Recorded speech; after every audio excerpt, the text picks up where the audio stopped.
Hello all, welcome to the channel guys. So now in this session we are going to discuss about the decision tree in a machine learning. In last lecture हमने already feature selection के बारे में discuss किया था और उसकी कुछ methods थी, filter method, wrappers method, embedded method, उसके बारे में डिस्कशन किया था. So here the decision tree basically जो फीचर सिलेक्शन जो टेक्निक है वो डिसीजन ट्री में भी यूज़ होता है फॉर सिलेक्शन ऑफ फीचर्स, और we can say for selection of best split of the features which are available in your data set. So अभी हम डिस्कस करेंगे एग्जैक्टली डिसीजन ट्री कैसे है और वो वर्क कैसे करता है, और एग्जैक्टली डिसीजन ट्री का जो कॉन्सेप्ट है वो हम समझने की कोशिश करेंगे. So let's move towards next that is next point, that is decision tree. So here feature selection is used in decision tree as we have already discussed. So for the selection of important feature from database, so feature selection technique जो है वो decision tree में use होता है for selection of best feature in dataset. So basically here the decision tree is the graphical representation of the decision making process used to select the features. हमने कौन से features select किए हैं, किस तरीके से हमने उसे split किया है, तो उसका एक graphical representation हमें decision tree से हमें मिलता है. So basically this is the graphical representation technique of how we are selected the features based on their information provided by them related to the output.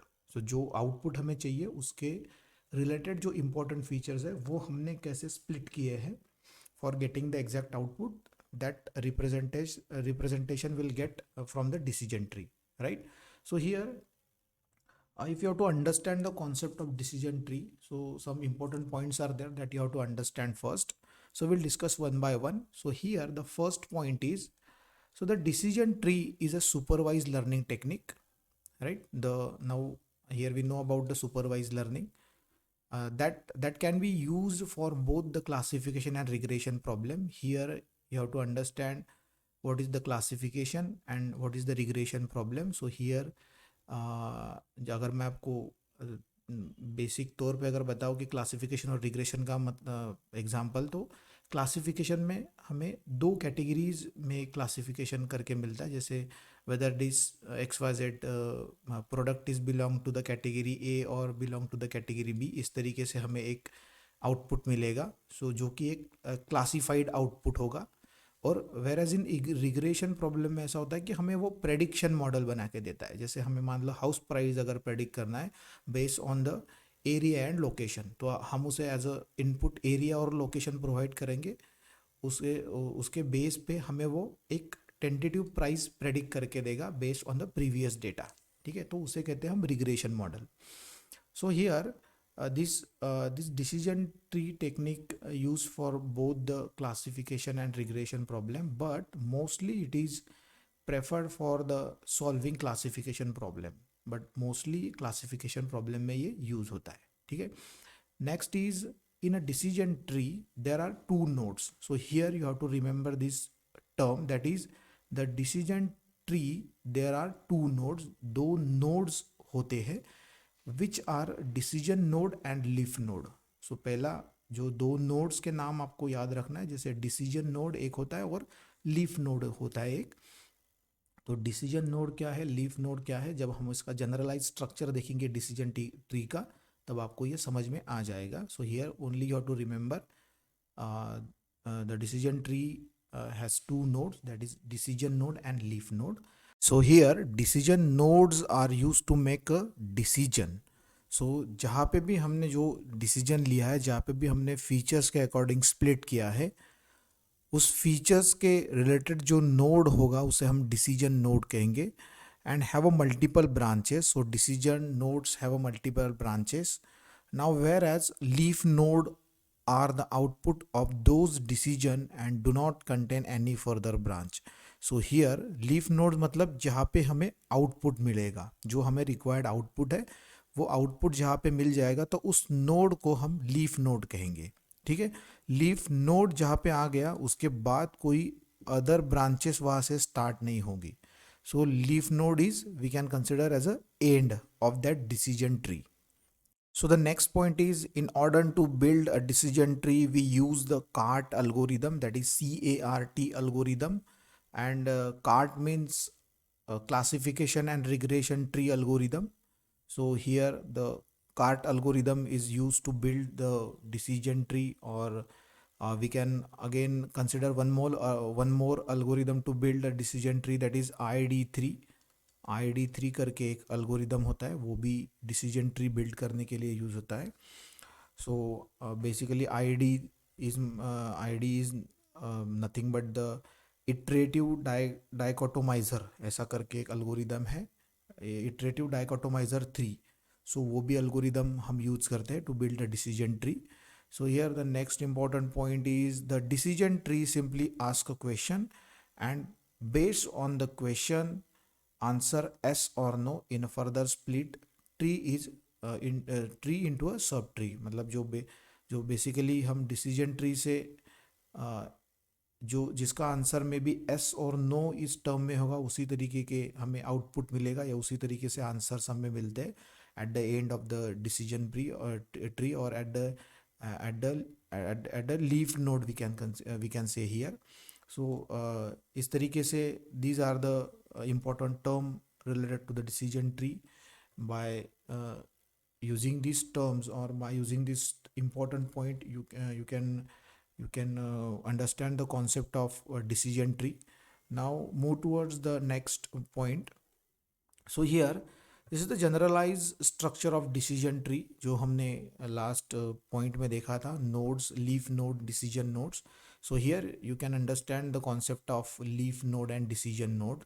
So here this is a tree, or we can say that this is the decision tree. Now here this this main attribute is known as a, or we can say that this main node is known as a root node, जो हमें output predict करना है basically. So this output is known as a root node, जहाँ से हमारा decision tree start होगा. सो सबसे पहले उसे हम कहेंगे root node.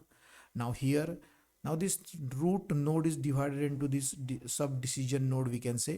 So here these are the decision nodes, or we can say these are the features. जो features हम split करेंगे, जो डेटाबेस में होंगे, वो फीचर्स के रिलेटेड हम जो इन्फॉर्मेशन है, जिस आउटपुट से रिलेटेड हमें इन्फॉर्मेशन चाहिए, वो हम गेन करने की कोशिश करेंगे. So here you can see this is the subtree, जो एक डिसीजन नोड और उसके ये जो दो लीफ नोड हो गए, यहाँ पे हमें आउटपुट मिलेगा, आउटपुट आउटपुट, और ये होगा या तो एस या नो की टर्म में. ठीक है. सो ये जो कंप्लीट स्ट्रक्चर हम इसे कहेंगे, जो बॉक्स में दिया है डॉटेड में, ये हो गया आपका सब ट्री. और ये कंप्लीट अगर आप डायग्राम कंसिडर करोगे, तो this is the decision tree. ठीक है. So again this is sub tree, we can consider here this is sub tree. ठीक है. So this is the generalize structure of decision tree, right. हम आगे एक example देखेंगे जिसमें हम एक डेटा सेट लेंगे, और वहाँ से वो डेटा सेट के रिलेटेड हम डिसीजन ट्री बिल्ड करने की कोशिश करेंगे. Depends upon the different types of features available in data set, and by splitting those features we can try to build the decision tree. So right. So this is about the general structure of decision tree, and this is the decision node, and these are the leaf node, that is representing the output of the decision making process. So move towards the next point, that is, now here the important question is why we are using this decision tree algorithm. So here these are the two important point that we have to consider while selecting the decision tree algorithm. So here decision tree usually mimic the human thinking ability while making a decision. So here मतलब decision tree जो है वो exactly आपको इंसानों के जैसे सोचने की एबिलिटी प्रोवाइड करता है. जैसे मान लो हमें कुछ डिसीजन अगर लेना होगा, तो हम उस डिसीजन के रिलेटेड अलग अलग पॉइंट कंसिडर करके वो डिसीजन लेते हैं. जैसे मान लो अगर आपको कोई मोबाइल परचेस करना होगा, तो मोबाइल के रिलेटेड अलग अलग फीचर्स है, जैसे कौन सी कंपनी का मोबाइल आपको लेना है, उसके बाद उसमें कितना जीबी का रैम है, कितना इंटरनल स्टोरेज है, उसका उसका प्रोसेसर कौन सा है. So these are the different different features related to the mobile. ठीक है. उसका वो कौन से ईयर में लॉन्च हुआ है, उसमें कौन सा ऑपरेटिंग सिस्टम यूज़ हो रहा है, वो ऑपरेटिंग सिस्टम पुराना है या नया है. So these are the different feature related to the mobile. Ultimately हमें मोबाइल के बारे में ये डिसीजन लेना है कि whether we are we are we are going to buy mobile or we are not going to buy mobile. So हमारा decision जो फाइनल होगा वो या तो यस की टर्म में होगा या नो की टर्म में होगा. बट हम जब वो डिसीजन लेने की कोशिश करेंगे तब हम ये अलग अलग फीचर्स को हम उसे स्प्लिट करते जाएंगे, डिवाइड करते जाएंगे, और उसके हिसाब से हम सिलेक्ट करेंगे, डिसाइड करेंगे कि हमें ये पर्टिकुलर कंपनी का मोबाइल लेना चाहिए या नहीं लेना चाहिए. ठीक है. सो जिस तरीके से हम एज अ ह्यूमन बीइंग हम सोचते हैं, उसी तरीके से जो लॉजिकल थिंकिंग है वो हमें डिसीजन ट्री से मिलती है. So usually mimic the human thinking ability while making a decision. So it is easy to understand, right. So अगर इंसानों जैसे सोचने का तरीका होगा तो हमारे लिए समझने में भी इजी होगा. The logic behind a decision tree can be easily understood because it shows a tree-like structure. You can see, anyone can understand very easily decision tree, right? So decision tree को है वो कोई भी समझ सकता है, क्योंकि आपको डायरेक्टली उसमें दिखेगा कि आपका कोई एक मेन फीचर होगा और उससे रिलेटेड कोई सब फीचर्स होंगे, और उसके अकॉर्डिंग आपने वो डिसीजन प्रेडिक्ट किया होगा. ठीक है. तो इस तरीके से तो इस स्ट्रक्चर को समझना बहुत इजी होता है. ठीक है. So that's why here easy to understand process है. So that's why we are selecting the decision tree algorithm. So depends upon the कि आपको क्या आउटपुट चाहिए और आपको किस तरीके से आपका डेटा सेट है. ठीक है. So these are the important point we are considering while selecting the decision tree. So here next topic is the basic terminology about the decision tree. So these are the important term, few important term related to the decision tree that you have to remember. So first is a root node. So root node is a form where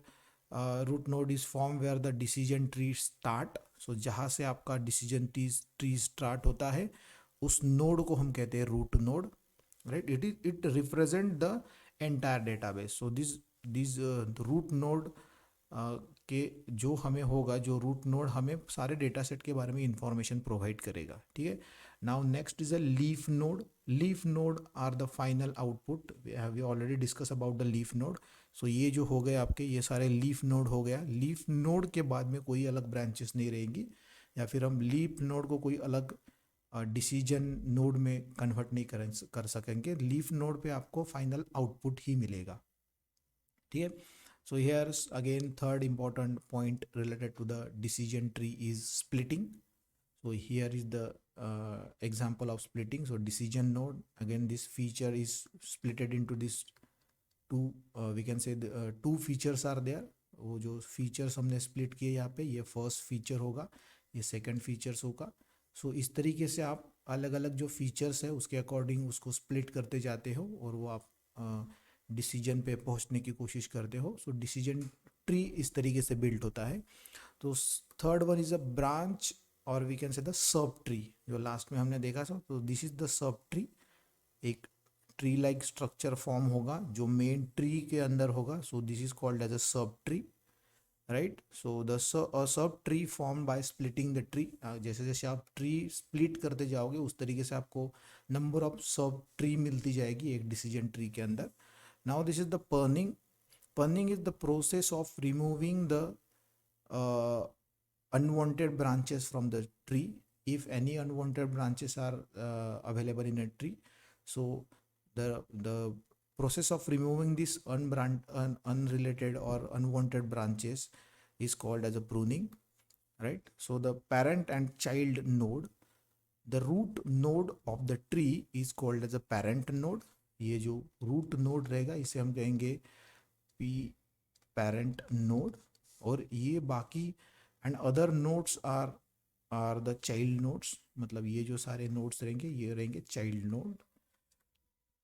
so this two important words are there, parent and child, so that you have to remember. Because जब हम information gain calculate करेंगे ना, तो information gain calculate करने के time आपको formula use करना है। तो फॉर्मूला में ये जो दो वर्ड्स है parent node and child node, इसका यूज़ होने वाला है। तो जब हम इंफॉर्मेशन गेन के रिलेटेड वीडियो में हम ये डिस्कस करेंगे। So these are the some important term related to the decision tree that you have to remember.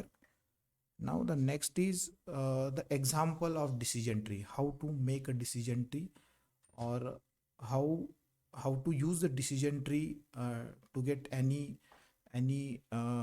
we can say the output, or to make any decision, how to split the different features available in a data set. So here this is the example of decision tree. We have a data set.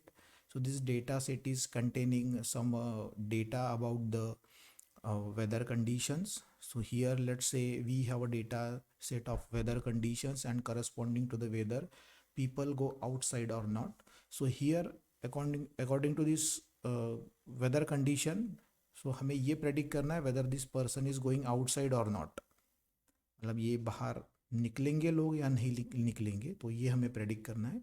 तो यहाँ पे कुछ data है, वो पहले हम data समझ लेते क्या क्या है। तो एक कॉलम है जहाँ पे वेदर लिखा हुआ है, तो वेदर में वेदर की कंडीशंस दी है, जहाँ पे सनी कंडीशन है, ओवरकास्ट कंडीशन है, रेनी कंडीशन है। So total 3 conditions are given in the weather column. Now the temperature, in temperature column, hot temperature is there, mild temperature is there, cool temperature is there. Again 3 categories are there. Now in case of humidity, high humidity and normal humidity, so 2 categories are there in case of humidity column. Now here windy, false है और true है, मतलब या तो windy situation है, atmosphere में हवा ज़्यादा है, या तो एटमॉस्फेयर में हवा कम है। अगर फेल्स यहाँ पे लिखा है तो इसका मतलब हवा नहीं है। अगर ट्रू है तो इसका मतलब उस पर्टिकुलर डे पे हवा भी चल रही थी, इसका मतलब ये हो गया। और उसी के अकॉर्डिंग कुछ डिसीजन है जो कि पास्ट में लोगों ने ली है। जैसे अगर सनी वेदर हो गया, टेम्परेचर अगर बहुत ज़्यादा है, ह्यूमिडिटी अगर हाई है बट हवा नहीं चल रही है, तो तब पर्सन ने बाहर ना निकलना ये प्रेफर किया है। तो ये डेटा हमारे पास अवेलेबल है। तो इस डेटा के रिलेटेड हम डिसीजन ट्री बिल्ड करने की कोशिश करेंगे। So here in this case a goal is to predict whether someone will go outside or not. Given the weather conditions, a decision tree can be used to model this problem. So for find out the solution whether the person is going outside or not, for finding out this output, we have to use the here decision tree. So for this data we have a decision tree like this. We can split this number of features available in this data set like this. See, so first this is the weather, this is the root node, we can say root node. Okay, so here now we have a this category, that is we can say that weather is again having 2 type, that is sunny and overcast, right? One more category is there, rainy, right? So if the weather is sunny, again the next split is on the based on the humidity. If the weather is sunny, and we'll check for the humidity. So here the humidity feature is there. So humidity, in case of humidity, again if the humidity is high or humidity is normal. So if the humidity high, the person will not go outside. If the weather is sunny and humidity is normal, the person is preferred to go outside, right? So this kind of tree you can build with the help of decision tree algorithm. Now again see here, if the weather is overcast, you can directly go outside. If the weather is sunny and windy atmosphere is there, so don't go outside, or the person prefer not go to the outside. So this kind of decision tree we can build. So here you can see this is the root node, this is the decision node, right? And finally this is the leaf node, right? And this is known as a subtree, right? So this is about the decision tree. तो इसके related कुछ और terms है जो ये है, जो हम ये स्प्लिट करते हैं जो फीचर्स, उसके लिए आपको तीन एक्चुअली टर्म्स है वो आपको समझना होगा। तो the first term is entropy, right. Second term is information gain and third one is a Gini index, right? So these three important terms you have to understand. These terms are related to the decision tree. So entropy से हम जो data के अंदर randomness है या फिर जो impurity है वो हम कैलकुलेट करते हैं, और इंफॉर्मेशन गेन हम कैलकुलेट करते हैं कौन सा फीचर्स हमें ज़्यादा इंफॉर्मेशन प्रोवाइड कर रहा है आउटपुट के बारे में। सो उसके इंफॉर्मेशन गेन कैलकुलेशन के बाद हम ये डिसाइड कर सकते हैं कि whether this features is important for splitting और नॉट। सो जो बेसिकली जो स्प्लिट हम जो डेटा करते हैं जो फीचर्स के अकॉर्डिंग करते हैं, वो कौन सा फीचर्स हमें ज़्यादा इंफॉर्मेशन प्रोवाइड करेगा, so that you can calculate by using the information gain. So ये जो तीनों जो टर्म्स है उसके रिलेटेड हम डिटेल में आगे जो वीडियोज़ है उसमें देखने वाले हैं। So now yes, this is about the decision tree and the basic concept of decision tree. So अगर आपको वीडियो अच्छा लगा है, आपको अगर इन्फॉर्मेटिव लगा है, तो प्लीज़ वीडियो को लाइक कीजिए और स्टूडेंट के साथ शेयर कीजिए, चैनल को सब्सक्राइब कीजिए, बेल आइकॉन को दबाइए ताकि आपको आने वाले सारे वीडियोस की नोटिफिकेशन मिलती रहे। और मिलते हैं नेक्स्ट वीडियो में। Next video is on entropy and it's mathematical intuition. So thank you.